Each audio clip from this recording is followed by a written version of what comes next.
সবাইকে মর্নিং। আমার নাম আমল মাঝি, বাড়ি আমার মোরাড্ডি গ্রামের সামনে মধুবনপুর। আমি বিগত 3 বছর ধরে এটার সাথে যুক্ত আছি। আমি নিজেও ইউজ করেছি এবং 2 মাস ইউজ করার পর যখন দেখলাম এখান থেকে সুস্থতা পেয়েছি, আমার গ্যাসের প্রবলেম ছিল, তো সেখান থেকে সুস্থতা পাওয়ার পর আমি অন্যান্য মানুষদেরকেও দিয়েছি এবং এই মরিঙ্গতে আসার সুযোগ হয়েছে। যার জন্য উনি হচ্ছেন আমার আপলাইন মিস্টার সন্তোষ পট্টনায়ক।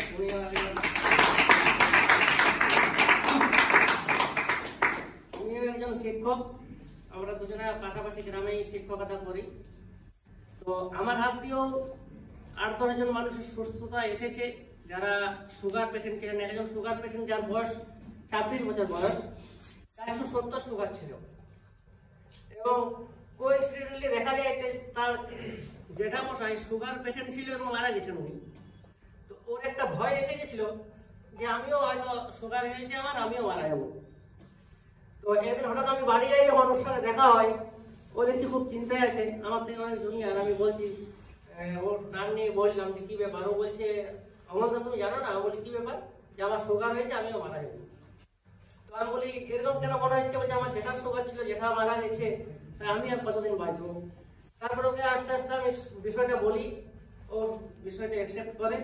এখন বর্তমানে টোটালি সে সুগার ফ্রি এবং নর্মাল আছে, কোনো ওষুধ খায় না, মানে টোটালি সুস্থ আর কি। সাধারণ নর্মাল মানুষ যেমন বাঁচে আর কি, আছেন আর কি, সেভাবে ও বেঁচে আছে। তো আমি বলতে চাইছি যে সবাই এটাকে ইউজ দেখে, সবাই প্রত্যেকেই করছেন, যারা এসেছেন নিশ্চয়ই ইউজ করছেন বলেই এসেছেন এখানে।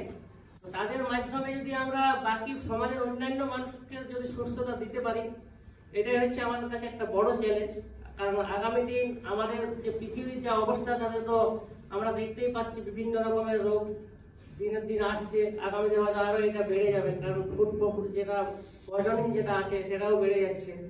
তো সেখান থেকে আমাদের মার্কেটিং এর কথা যদি আমরা ভাবি, তো আগামী দিনে মার্কেটিংটাও কিন্তু আমাদের আরো গ্রো আপ করছে। কারণ আমাদের আগামী দিন যত যাবে তত পরিমাণে দেখা যাবে যে পপুলেশন যেমন বাড়বে, সেভাবে কিন্তু ফুড যেটা অর্থাৎ যেটা কালটিভেশন যেটা হচ্ছে, সেই পরিমাণটা কিন্তু কমে আসছে এবং সেটাকে সমভাবে চাহিদা মেটানোর জন্য দেখা যাচ্ছে সেটাকে কি করতে হচ্ছে, একটা মানে বিজ্ঞানের সাহায্য নিয়ে সেটাকে গ্রো করতে হচ্ছে বেশি পরিমাণে। যে ক্ষেত্রে দেখা যাচ্ছে যে পুষ্টির অভাবটা দিনের দিন কমে যাচ্ছে, কারণ বেশি উৎপাদন করতে গেলে সেক্ষেত্রে তো ন্যাচারালি যে উৎপাদন হয় সেটা হচ্ছে না, সেক্ষেত্রে সায়েন্সকে নিতে হচ্ছে।